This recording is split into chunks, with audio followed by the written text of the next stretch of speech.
Unmasking Japan's Yokai, Secrets of the Soul. Intro, a door you should not open. Midnight. A paper wall shivers.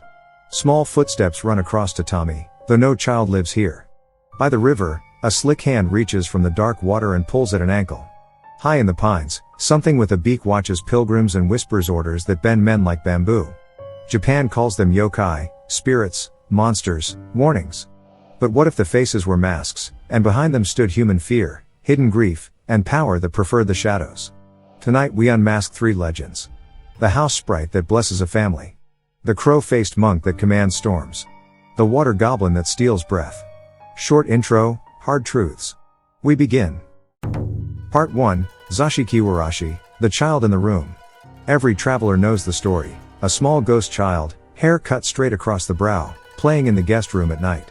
See a Zashiki-warashi, villagers say, and fortune pours into the household. Lose it, and prosperity dies. How did a child spirit become a charm for wealth? One unsettling hypothesis says the child may have been real, a boy or girl whose behavior was different from the norm in a world before diagnosis and support. Centuries ago, families had few words for autism spectrum traits, ADHD, intellectual disability, or epilepsy. They had fewer resources, and many neighbors were harsh. In such a village, what could a parent do to shield a child who flapped hands, paced the same path, hummed to self, or avoided eye contact? One answer was a story. This is not a problem to be hidden, this is a presence to be honored. The child who rearranges cushions, who wakes at odd hours, who hoards small toys and pebbles, call them a Zashiki-warashi, the spirit who brings plenty. Wrap difference in reverence, and the village looks more gently. A myth becomes armor. Listen to the details of old accounts and notice the domestic stage. Footsteps at midnight. A small shape seen in the corner of the eye. Rice scattered on the floor. A laugh from a room left empty. These are not battlefield marvels, they are household moments reframed. And the blessing attached to the spirit fits a social function. It encourages care, not exile. If the child disappears, if a family moves them to a relative's home, or if illness takes them, people whisper that the house has lost its guardian and fortune will fade. Grief is given a script that villagers can repeat without pointing fingers. This theory is not a universal key. Folklore is woven from many threads: ancestor veneration, children lost young and remembered, ritual offerings to domestic gods. Still, the Zashiki-warashi as a protective story for a neurodivergent child explains why wealth and compassion travel together in the tale. The lucky spirit keeps the family whole because the family keeps the spirit safe. What begins as a diagnosis without a name ends as a legend that changes how a village behaves. A caution, because honesty matters, we cannot retro-diagnose people we never met. And not every Zashiki-warashi report maps neatly onto modern psychology. But when a culture repeatedly locates a child-sized presence inside the home and pairs it with fortune for those who accept the visitor, it is reasonable to see, at least sometimes, a human child under a supernatural mask.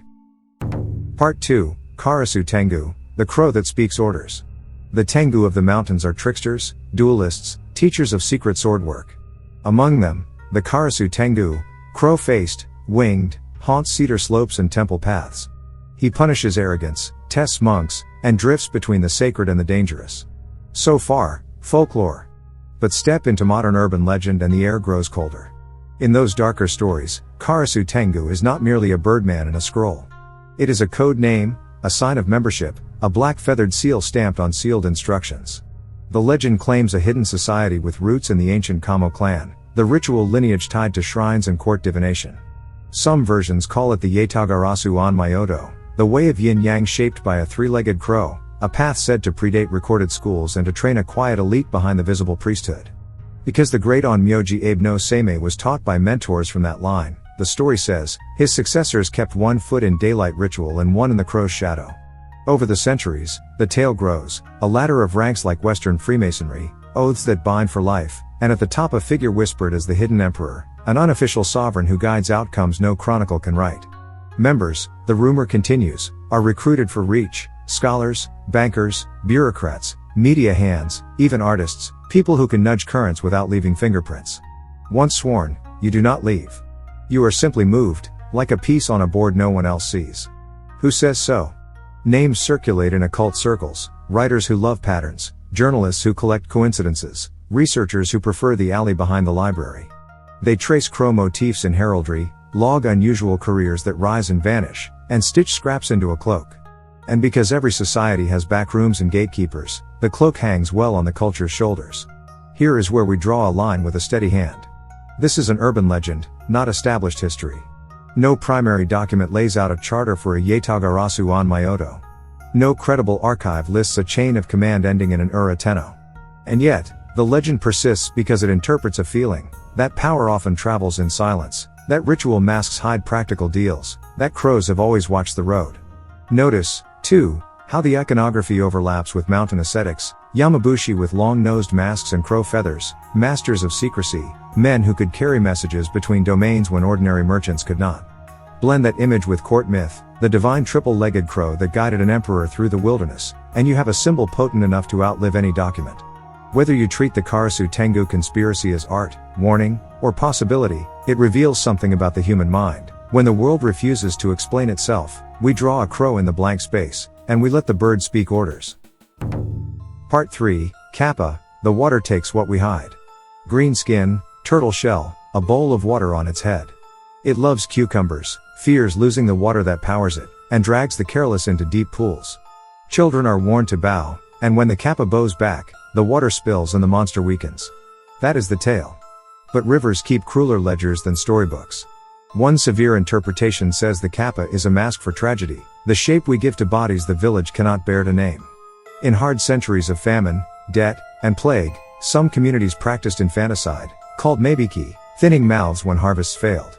Newborns not expected to live, children born in secret, or those whose parents had no way to feed them, might be carried to water. Elsewhere, a child wandered too close to a bank, slipped on moss, and vanished under. Days later, a bloated shape rose downstream, its skin gone waxy, hair slicked to the skull, limbs swollen, hands cramped as if clutching weeds. No one wants to say the word child when the river throws back such a form. So the culture says Kappa. It steals breath, it grabs from below, it teaches fear of deep water. And grief steps back half a pace behind a story that everyone can speak without choking. Kappa tales also work as practical law. Never swim alone.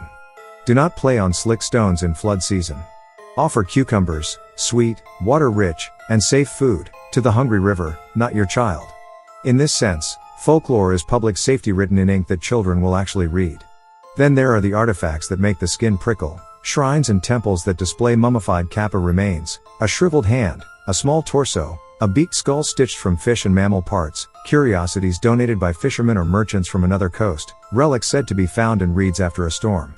Some sit in glass cases, lacquer flaking from old labels. Visitors bow, smile nervously, drop coins, and leave with stories to repeat. A shriveled claw in a rural shrine becomes proof that the river spirits walk among us. A jar of bones in a temple storehouse is retold as evidence that Kappas once pulled horses under. Whether they are hoaxes crafted by clever hands or genuine relics of misidentified remains, they keep the legend breathing. This is how folklore survives. Tragedy softened into story.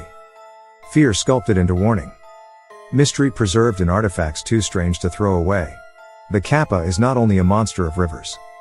It is a mask for grief, a guardian of safety, and a reminder of how fragile young life once was. Ending, the soul of Yokai Zashiki-warashi, the silent child in the tatami room. Karasu Tengu, the crow-faced guardian of mountains and secret councils. Kappa, the drowned child reshaped into a river trickster. Each tale begins as a story to hush children or explain the unexplainable. Yet beneath the surface lies human experience, disability hidden beneath the mask of a blessing, political power disguised as mountain demons, infanticide and accidents retold as river spirits. Yokai are not random phantoms. They are cultural mirrors, reflecting what society cannot say aloud. They absorb fear, taboo, grief, and power into forms that can be shared, teaching lessons while protecting the living from despair. Modern audiences see yokai as playful, even cute. Merchandise and anime strip away the darker layers. But if we look back, we see that yokai are repositories of pain as well as wonder. They carry the soul of a nation wrestling with hunger, death, faith, and secrecy. So the next time a story tells you of a child who giggles in the attic, a crow-headed monk who watches from the ridge, or a turtle-backed trickster waiting at the river bend, remember that yokai are not only fantasy. They are the shadows of real lives lived, the truths too heavy to name, the souls that slip between history and myth. This is the true face of yokai, not just spirits of the night, but the memories of what Japan chose to hide, unmasked at last.